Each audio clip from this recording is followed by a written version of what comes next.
आज आर्थिक विकास हा प्रामुख्यानं देशातील कायद्याच्या चौकटीवर अवलंबून आहे, असं म्हणणं आहे येयू कॉर्पोरेट ॲडवायझरी अँड लीगल सर्व्हिसेसचे अक्षत खेतान यांचं. येयू corporate advisory and legal services ही कॉर्पोरेट व्यूहरचना, आर्थिक सल्ला, कर्ज करार आणि दावे खटले लढवण्याच्या सेवा पुरवणारी आघाडीची मुंबईस्थित फर्म आहे. या संदर्भात अक्षत खेतान यांच्याशी केलेली ही खास बातचीत. और समय दिलवाए या उन्हें ये समझाए कि अब इससे बाहर कैसे निकलना है। तो एक प्रमुख तौर पे जो बहुत बड़ी तकलीफ आज स्टार्टअप्स को आ रही है वो ये आ रही है availability of the right funding and second implementation of the project in the available funding. और इस दो पैरामीटर्स के अंतर्गत जितनी भी तकलीफ़ें आती है, जितने भी चैलेंजेस आते हैं, उसमें हमारी जैसी फर्म उनकी मदद करती है।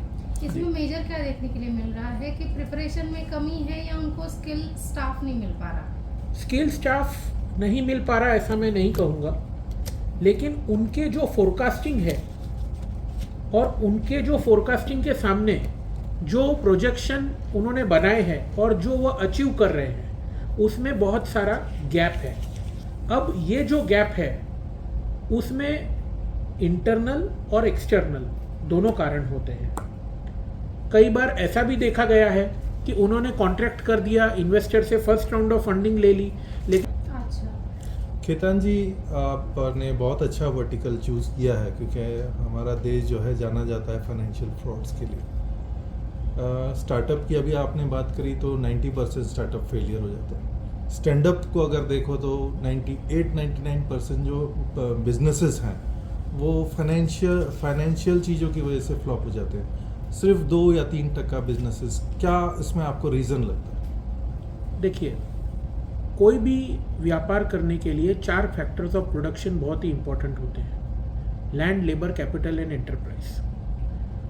व्यक्ति, लैंड और कैपिटल, 2 ये पैसिव फैक्टर्स हैं। लेबर और एंटरप्रेन्योर, ये 2 एक एक्टिव फैक्टर्स हैं। इन 2 एक्टिव फैक्टर्स में प्रॉपर काम नहीं होने के वजह से आदमी का फेलियर सबसे प्रिलिमिनरी स्टेज पे होता है। बाद में ये बोला जा सकता है कि उसको कैपिटल अवेलेबल नहीं है, या उसके कॉम्पिटिटर्स बढ़ गए हैं, या डंपिंग हो गया है, या उसका बिजनेस मॉडल सही नहीं है। पर सबसे पहला फेलियर का मूल कारण क्या है? वो मूल कारण ये है कि आपने जो आपने जो प्रोडक्ट, आपने जो ऑर्गेनाइजेशन को बनाने के लिए काम किया, उसकी नींव आपने कैसी रखी, उसकी नींव रखते वक्त कितनी कंटिंजेंसी की आपने प्लानिंग करी। अगर उसमें कमी होगी तभी आपका ऑर्गेनाइजेशन कोलैप्स होगा, चाहे वो स्टार्टअप हो, चाहे वो स्टैंडअप हो, चाहे वो 50 साल पुराना ऑर्गेनाइजेशन हो या 100 साल पुराना ऑर्गेनाइजेशन हो। कुछ रेगुलेटरी चेंजेस हो सकते हैं, लेकिन क्या वो रेगुलेटरी चेंजेस को एडेप्ट करने के लिए आपने आपके सिस्टम को उतना मजबूत पहले दिन पे बनाया? तो इसके लिए आपकी कंपनी जो है उनको पहले से एडवाइस देने में बिलीव करती है, या फिर जो जो जिनके साथ ऐसा कुछ हुआ है तो उनको आप एडवाइस देते हो? स्पेशलिटी आप लोगों की क्या है? स्टीफन कोवे नाम के एक ऑथर हुए हैं, उन्होंने एक पुस्तक लिखी है 7 effective habits of highly effective people. उसमें जो पहला हैबिट उन्होंने बताया है वो ये बताया, one should believe in prognosis. यानी कि डायग्नोस तो बाद में होता है, पर तकलीफ आने के पहले आप किस प्रकार से प्रोग्नोसिस कर रहे हो, किस प्रकार से एंटिसिपेट कर रहे हो कि वो तकलीफ आपको आ भी सकती है या नहीं आ सकती है, वो ज़्यादा इम्पोर्टेंट है। तो हमारी फर्म पहले से भी लोगों को अवगत कराती है और तकलीफ़ के बाद भी लोगों की सहायता करती है। पर जैसे आपने कहा कि हम सब हिंदुस्तानी हैं और हमें लगता है कि डॉक्टर के पास जाने की आवश्यकता नहीं है। डॉक्टर के पास जाने की आवश्यकता जब ही है जब आपको हॉस्पिटल जाने की नौबत आती है। तो लोग इस चीज़ में, लोगों के प्रति जागरूकता की कमी है। जिस प्रकार से हमारे लिए एक फैमिली डॉक्टर इम्पोर्टेंट है, जिस प्रकार से एक कंपनी के लिए चीफ फाइनेंशियल ऑफिसर इम्पोर्टेंट है, उसी प्रकार से कंपनी के लिए एक जनरल काउंसिल या चीफ लीगल ऑफिसर भी उतना ही इम्पोर्टेंट है, जो पूरी कंपनी के कंप्लायंसेस की देखरेख करे, क्या बाहर हो रहा है वो कंपनी के मैनेजमेंट को अवगत कराए, और क्या नई पॉलिसीज़ आज के दिन किसी पे थोपी नहीं जा सकती है। It has to be people friendly and public friendly.